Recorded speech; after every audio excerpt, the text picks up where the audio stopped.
شروع اللہ کے نام سے جو بڑا مہربان نہایت رحم والا ہے۔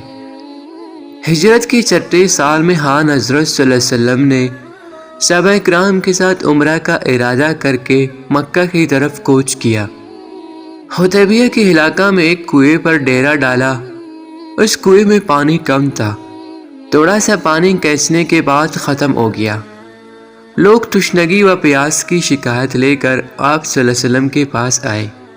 آپ صلی اللہ علیہ وسلم نے ترکش سے تیر نکالا اور فرمایا اسے کنویں میں پھینک دیا جائے۔ اسدی رضی اللہ تعالیٰ کہتے ہیں کہ خدا کی قسم تیر پھینکنے کے بعد 1400 نفوس نے سیر ہو کر پانی پیا۔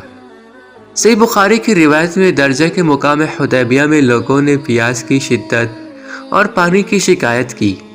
حضور علیہ السلام کنویں کے کنارے پر تشریف لائے اور ایک ڈول پانی طلب فرمایا، اس سے وضو فرمایا اور پانی کنویں میں ڈال دیا۔ ابھی چند لمحے بھی نہ گزرنے پائے تھے کہ کنویں کا پانی جوش مارنے لگا۔